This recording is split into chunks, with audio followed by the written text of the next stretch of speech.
It was a challenge to try and capture something as iconic as Alcatraz.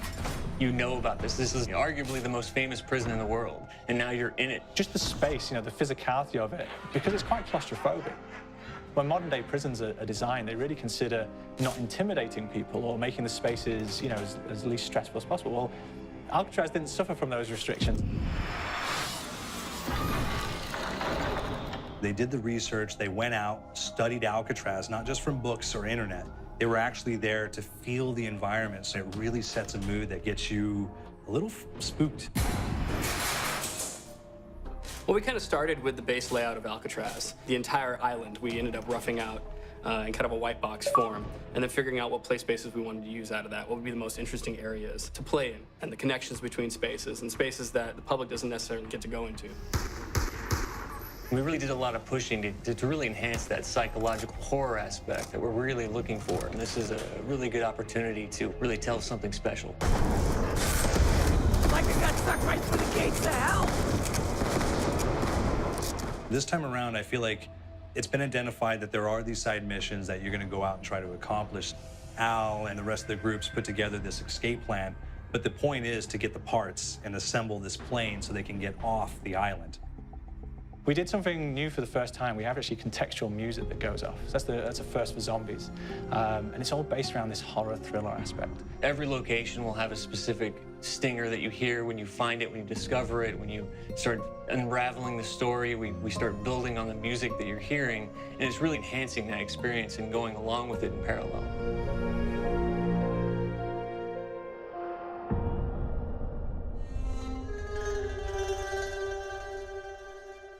Because we wanted to embrace this kind of horror thriller element, we wanted character actors, guys who could really embody someone and then convey emotion. So that's why we went for guys like Ray Liotta, getting in that kind of guy, we wanted a frantic nature. So he plays a character called Billy Handsome, who's this kind of psychopath who would be employed by the mob to kill people in interesting ways.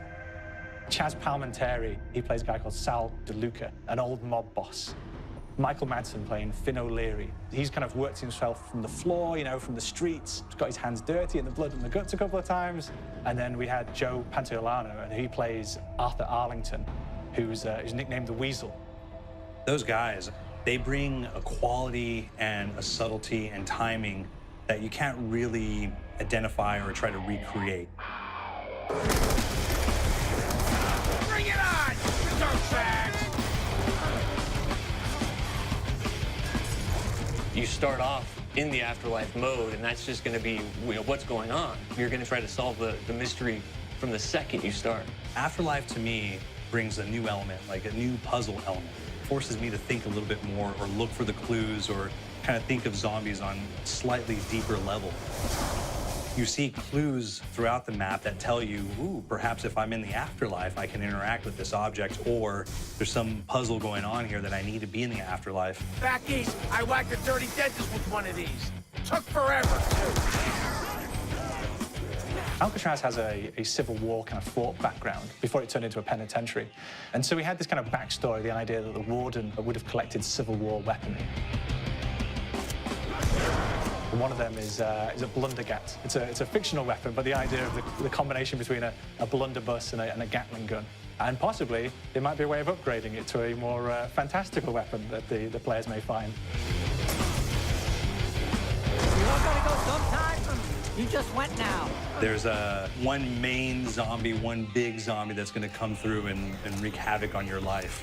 He'll lock down the perk machine, he'll close down the box, so you have to pay to get that open again. So you don't want him to interfere with your process. Now's a good time to pick a fight.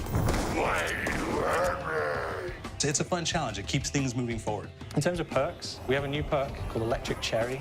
When you reload, it gives a shock around you, which scales over time. Who's asking for it, please, ball? There's so much to experience in this map. Every time I play it, there's a new tactic to take, a new experience, a new objective to go for. But there's also this layer of things that we aren't exactly exposing to the players right off the bat and will need to be discovered. Don't let me go. Is it the calling we hear? We've got the undead in there, we've got these historical elements, and these fantastic actors all seem to be with peace with each other in this kind of same world. So It's magical, and our team is incredibly excited by it.